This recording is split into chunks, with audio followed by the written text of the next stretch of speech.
Assalamualaikum warahmatullahi wabarakatuh. Kami dari kelompok 3 akan menjelaskan tentang sistem kepartaian, yaitu banyak partai, 2 partai, dan 1 partai. Yang pertama akan dijelaskan oleh Fajri Anugrah. Pada Fajri Anugrah, silakan.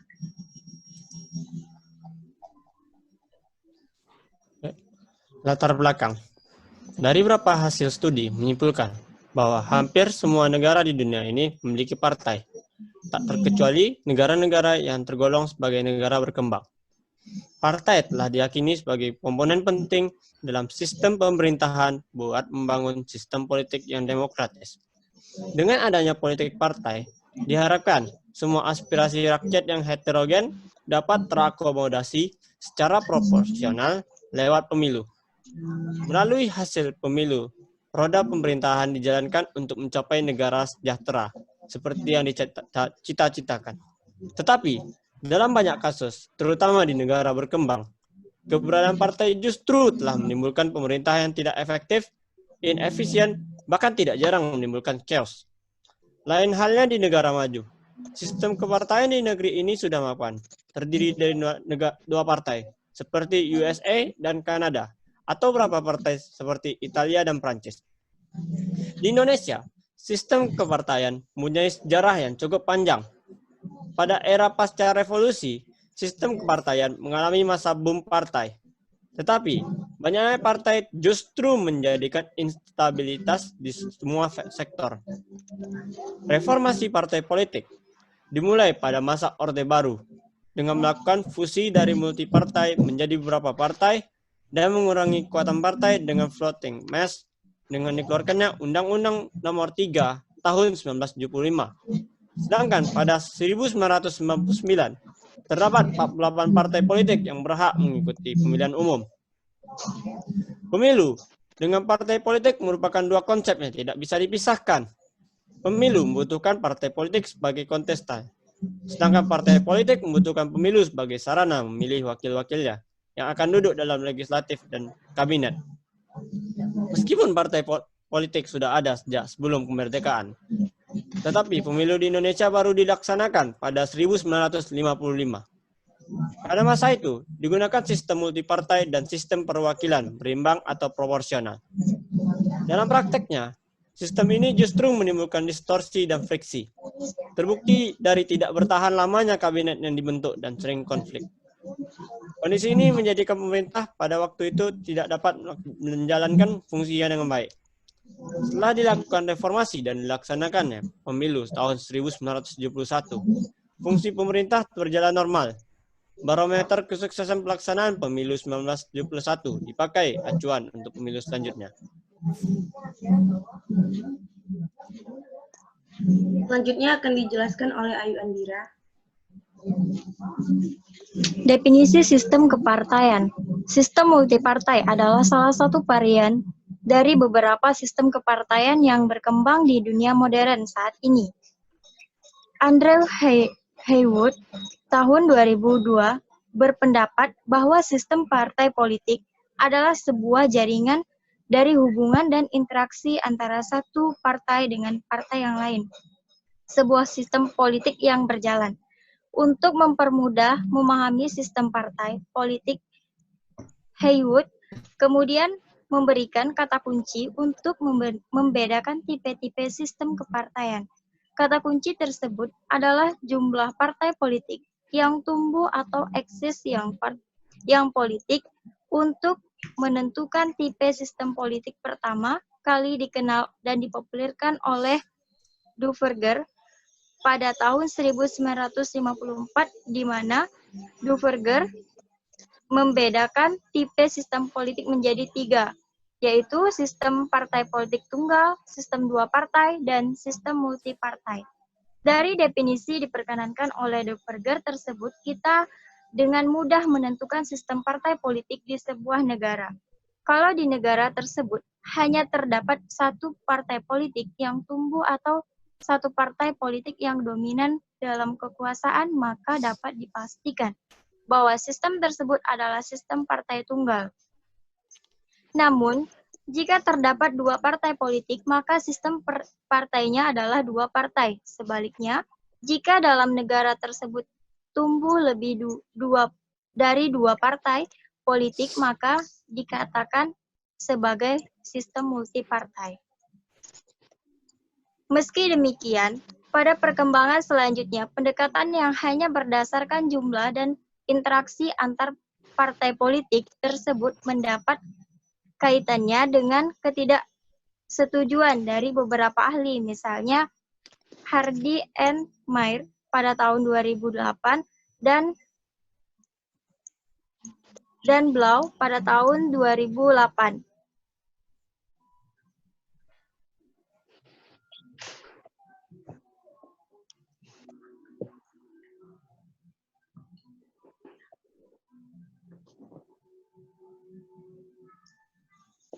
Sistem kepartaian pertama kali dibentangkan oleh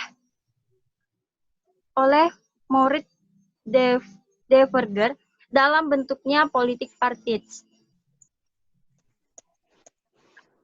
Karena perbedaan-perbedaan ras, agama, dan suku mendapat faktor yang sangat kuat untuk menyatukan ikatan dalam satu wadah. Sistem multipartai lazimnya diperkuat oleh sistem pemilihan perwakilan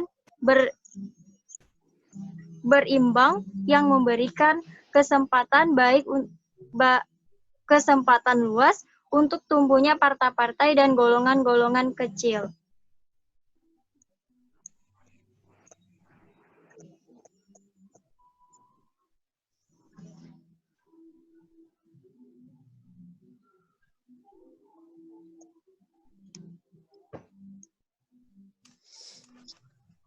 Udah yuk. Dah. Selanjutnya akan dijelaskan oleh Lia Anggraini. Sistem kepartaian Indonesia. Pada konstitusi mengisyaratkan bahwa Indonesia menerapkan sistem multipartai yang ditandai dengan adanya pasal 6A ayat 2 Undang-Undang 1945 yang menyatakan bahwa pasangan presiden dan wakil presiden diusulkan oleh partai politik atau gabungan partai. Setidaknya Indonesia telah menanamkan sistem multipartai sejak Indonesia mencapai kemerdekaan. Pada pemilu tahun 1955, terdapat 29 partai yang menyalonkan. Kemudian, ada beberapa partai yang paling signifikan seperti PNI, Masyumi, NU, PKI, PSII, Parkindo, PSI, Partai Katolik, dan IPKI. Meskipun dari sisi jumlah partai politik yang berkembang di Indonesia pada saat itu, Indonesia dikategorikan sebagai negara yang menganut sistem multipartai. Banyak penganut politik berpendapat bahwa sistem kepartaian yang dianut pada era Orde Baru adalah sistem partai tunggal, atau ada juga yang menyebutnya juga partai dominan.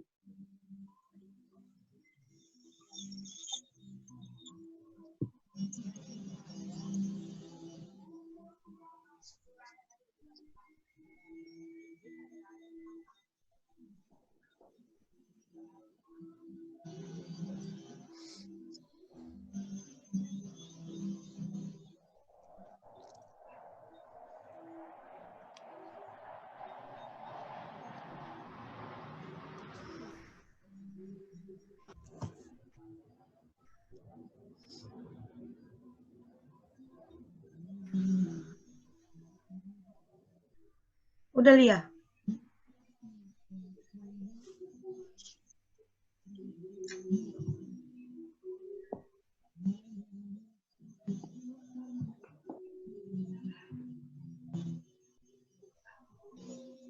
Udah weh.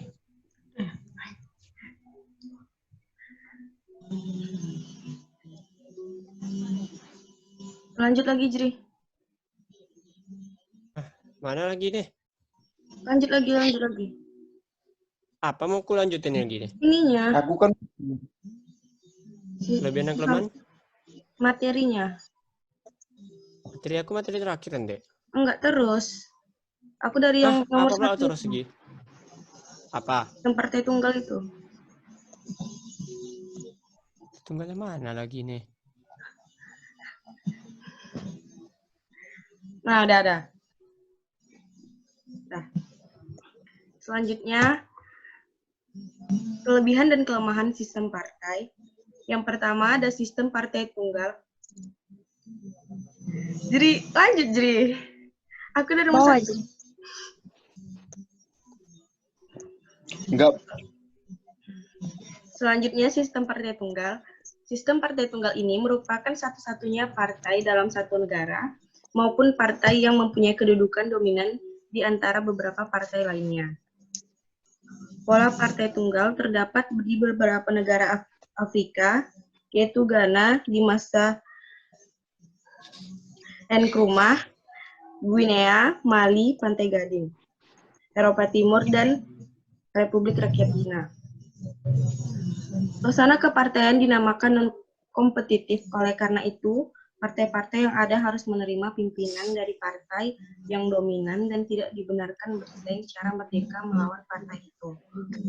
Sistem partai tunggal mengandung kelemahan-kelemahan dalam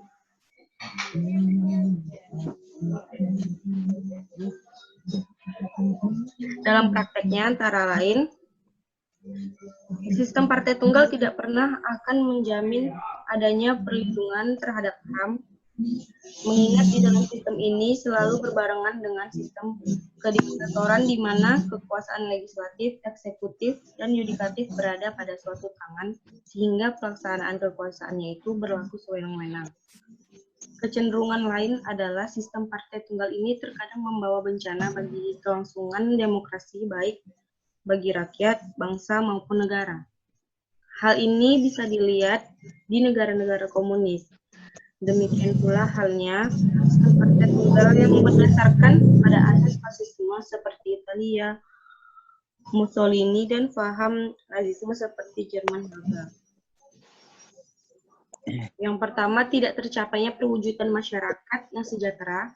Hal ini bisa dilihat pada pemerintahan Khmer Merah Keusampan di Kamboja atau pemerintahan Mao Zedong di Cina di mana rakyat banyak sengsara. Yang kedua, tidak ada sistem kontrol sosial. Yang ketiga, sistem partai tunggal tidak mengakui doktrin-doktrin politik demokrasi yang berlaku di mana negara liberal atau negara demokrasi lainnya. Sistem partai tunggal tidak mengaku adanya konstitusi yang bersifat bersahabat, negara demokratik, struktur organisasi negara, perubahan terhadap konstitusi negara, dan hak asasi manusia. Yang kelima, sistem partai tunggal tidak mengaku adanya kebebasan pers.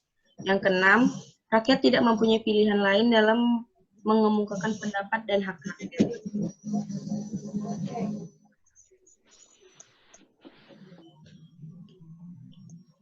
Udah tuh, Jri. Lanjut, Jri. Yang kedua, sistem duipartai. Sistem duipartai atau dua partai merupakan adanya dua partai dalam sebuah negara atau pemerintahan atau adanya beberapa partai tetapi dengan peranan dominan dari dua partai. Yang dibaca semua lah. Partai-partai ini terbagi ke dalam partai yang berkuasa dan partai oposisi. Kelebihan dari sistem duipartai ini antara lain yang pertama, dalam sistem distrik, suatu pemilu yang dihasilkan selalu suara mayoritas. Yang kedua, terwujudnya stabilitas pemerintahan yang dapat berjalan sesuai dengan kurun waktu yang telah ditentukan. Yang ketiga, pergantian pemerintahan dalam sistem ini dengan pemilu, sistem distrik cenderung berjalan normal. Yang keempat, program-program pemerintah dapat berjalan dengan baik. Yang kelima, adanya keterikatan pada konstitusi negara. Yang ketiga, sistem multipartai. Lanjut, beberapa kelemahan sistem multipartai antara lain, yang pertama, pemerintah selalu dalam keadaan tidak stabil. Yang kedua, program-program pemerintah kurang berjalan dengan efektif. Yang ketiga, ideologi partai politik tidak lagi melandasi konstitusi negara atau filsafat hidup suatu bangsa. Sistem ini cenderung lambat dalam mengembangkan pertumbuhan ekonomi makro maupun mikro. Yang keempat, Sistem ini mengurangi fungsi nasionalisme dalam suatu negara. Dan yang kelima, sistem ini belum pernah melahirkan negara yang superpower. Sedangkan kelebihan dari sistem multipartai adalah, yang pertama, setiap individu diberikan kesempatan menjadi pimpinan sebuah partai politik. Yang kedua, kontrol sosial lebih banyak dilakukan oleh partai-partai politik. Yang ketiga, sistem ini memberikan alternatif banyak pilihan pada warga negara. Yang keempat, pilihan pada warga negara. Selanjutnya akan dijelaskan oleh Roger Franciada.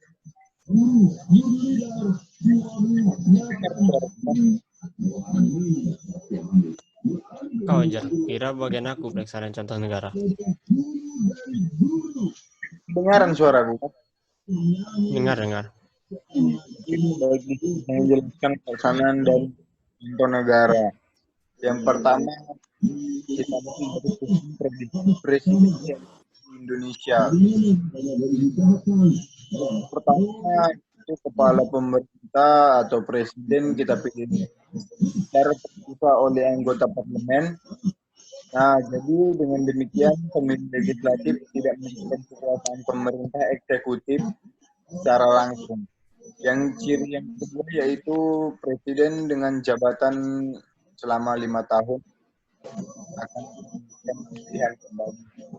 Jadi di sini bagian lembaga eksekutif dan legislatif itu saling menyongsong ke depan. Ada ciri-ciri lain dalam sistem presidensial itu kepala pemerintah dijabat oleh seorang presiden dan kekuasaan eksekutif berada di tangan presiden, sedangkan kabinet yang terdiri dari faktor pembantu bertanggung jawab kepada presiden, dan di mana sistem presidensial personal yang ada dalam parlemen dan pemerintah.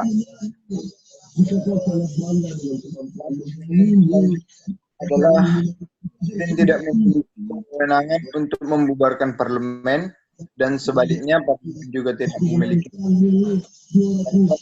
atau berhentikan.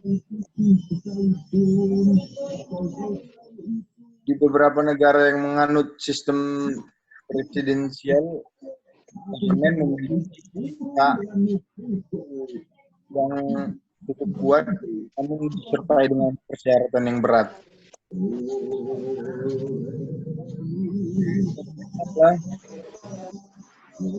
Presidensialisme, multipartai, dan aktivitas pemerintah. Hanya ada 4 negara penganut sistem presidensial yang berhasil dalam dannya, yaitu Amerika Serikat, Costa Rica, Colombia, dan Venezuela. Mayoritas negara yang menganut sistem parlementer punya sukses dan efektivitas yang pemerintah, yaitu Belgia, Kanada, Denmark, Jerman, Irlandia, Inggris, Selandia Baru, Italia, dan lain. Salah satu alasan Amerika dengan presidensial dan pemerintah yaitu karena ditopang sistem bipartai, sedangkan Indonesia mempraktekkan sistem presidensial dan sistem multipartai. Ada beberapa alasan mengapa sistem presidensial di Indonesia dan multipartai itu karena pemilihan presiden dan parlemen diselenggarakan secara terpisah, maka kemungkinan besar yang terpilih adalah presiden yang tidak mendapat dukungan mayoritas suara. Yang kedua yaitu presiden atau presiden dan yaitu faktor penting dalam situasi sulit di mana saat keadaan krisis ekonomi mampu menciptakan lapangan pekerjaan yang sangat banyak dan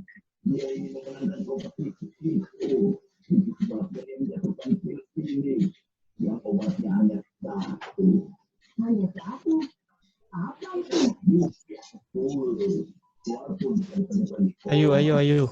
Itu matiin suaranya Ayu. Oh ya, tuh. Udah, Udah selesai kok. Oke. tambahkan aja nih. Sampai mana kok tadi? Tambahkan aja yang mau aku tambahkan. Oke. Ada berapa alasan mengapa sistem presidensial dan sistem multipartai kurang berhasil di dalam menciptakan pemerintah yang efektif dan stabil dibandingkan dengan sistem parlemen yang dikombinasikan dengan sistem dua partai. Menurut Mainauring, terdapat beberapa alasan kelemahan sistem presidensial yang dikombinasikan dengan sistem multipartai. Pertama, karena pemilihan presiden dan parlemen diselenggarakan secara terpisah, maka kemungkinan presiden yang terpilih adalah presiden yang tidak mendapatkan dukungan mayoritas di parlemen. Contoh yang bisa dilihat di Indonesia pada masa Presiden SBY. SBY berasal dari sistem partai yang memiliki suara dan kursi yang kecil. Partai Demokrat hanya mendapatkan suara 7,45%. Padahal di sistem presidensial, pendukung parlemen terhadap presiden sangat berpengaruh di dalam proses pembuatan undang-undang dan pelaksanaan kebijakan dan program-program pemerintah. Makin besar dukungan parlemen terhadap presiden, maka implementasi kebijakan publik oleh pemerintah akan semakin efektif. Sebaliknya, semakin kecil, maka efektivitasnya akan semakin berkurang. Kedua, personal presiden, termasuk kepribadian dan kapasitas, merupakan salah satu faktor yang penting. Di dalam sebuah situasi yang sulit seperti keadaan krisis ekonomi saat ini, presiden dihadapkan pada pekerjaan yang sangat banyak dan rumit. Oleh karena itu, presiden juga dituntut memiliki kapasitas yang baik untuk menangani berbagai masalah yang sedang dihadapi. Selain dituntut untuk memiliki kapasitas dalam menangani permasalahan bangsa, karena presiden membutuhkan support atau dukungan dari parlemen, maka presiden juga dituntut untuk memiliki kemampuan berkomunikasi dan lobby yang baik dengan parlemen. Ketiga, di dalam sebuah sistem presidensial dan multipartai, membangun koalisi partai politik untuk memenangkan pemilu adalah hal yang sangat wajar dan umum terjadi. Koalisi partai politik terjadi karena untuk mendapatkan dukungan mayoritas dari parlemen merupakan sesuatu hal yang sangat sulit. Namun masalahnya adalah koalisi yang dibangun dalam sistem presidensial, khususnya di Indonesia, tidak bersifat mengikat dan permanen. Partai politik yang tergabung dalam sebuah koalisi mendukung pemerintah bisa saja menarik dukungannya. Tidak ada jaminan bahwa koalisi terikat untuk mendukung pemerintah sampai dengan berakhirnya masa presiden. Partai-partai politik yang tergabung dalam koalisi cenderung mengambil keuntungan dari pemerintah. Jika kebijakan atau program yang diambil oleh pemerintah tidak populer, maka partai politik cenderung melakukan oposisi. Selanjutnya, koalisi partai politik yang dibangun untuk mendukung calon presiden tidak mencerminkan dan menjamin dukungan semua anggota parlemen dari masing-masing partai politik yang ada di dalam koalisi kepada presiden. Partai politik tidak melakukan kontrol terhadap tidak mampu melakukan kontrol terhadap para anggota-anggota di parlemen untuk selalu mendukung pemerintah. Di dalam sistem parlementer, koalisi partai politik lebih bersifat permanen dan disiplin. Koalisi partai politik dibangun atas dasar parlemen. Anggota parlemen dari koalisi partai. Politik pendukung pemerintah yang tidak mendukung kebijakan pemerintah akan dikeluarkan dari parlemen. Selain ancaman dikeluarkan dari keanggotaan parlemen oleh partai politiknya, jika anggota tidak mendukung program-program pemerintah agar berhasil perolehan kursi partai, mereka akan terancam pada pemilu berikutnya. Sehingga suksesnya pemerintah terbentuk juga mempengaruhi citra partai politik pendukungnya. Jadi bisa dapat disimpulkan kalau misalnya kalau parlementer semua harus mendukung pemerintah gitu, kecuali kalau hal-hal kalau di parlementer multipartai presidensial multipartai lebih leluasa pindah-pindah koalisi. Misalnya bisa kita lihat di pemilu sebelumnya ya pas tahun 2015 juga bisa dilihat kalau misalnya ada oposisi dan ada pihak yang mendukung presiden tapi malah kacau di parlemennya. Jika koalisi parpol dalam sistem parlementer dibangun setelah pemilu, koalisi parpol dalam sistem presidensial dibangun sebelum pemilu presiden dilaksanakan. Akibatnya partai politik mendukung di dalam percalonan akan tetapi tidak mendukung ketika calon tersebut terpilih. Hal ini disebabkan misalnya tidak terwakilkan partai tersebut di kabinet. Kalaupun terdapat perwakilan partai di kabinet, partai politik tersebut tidak bertanggung jawab atas kebijakan-kebijakan pemerintah. Keempat adalah lemahnya penegakan fatsoen politik politisi yang ada di eksekutif maupun parlementer. Tidak bisa dipungkiri bahwa terdapat beberapa politisi di parlemen yang tidak mengindahkan etika dalam berpolitik. Beberapa anggota politik terkesan ingin mencari popularitas di hadapan publik dengan melakukan kritikan-kritikan terhadap semua kebijakan pemerintah. Tidak peduli apakah program dan kebijakan tersebut baik atau tidak bagi masyarakat. Perilaku inilah yang menyebabkan pengambilan keputusan di parlemen sulit untuk dicapai secara efektif. Sebaliknya, beberapa menteri di kabinet lebih menunjukkan loyalitas kepada ketua partai dibandingkan kepala presiden. Atau bahkan para pembantu presiden tersebut lebih disibukkan dengan kegiatan konsolidasi internal partai politik dibandingkan dengan membantu presiden mengimplementasikan program-program pemerintah. Nah, kayak dapat kita lihat ya, gitu ya. Ini sering terjadi di Indonesia dalam permasalahannya. Oke. Saya kembalikan lagi ke moderator. Sekian presentasi dari kelompok 3. Itu saja yang dapat kami sampaikan. Assalamualaikum warahmatullahi wabarakatuh.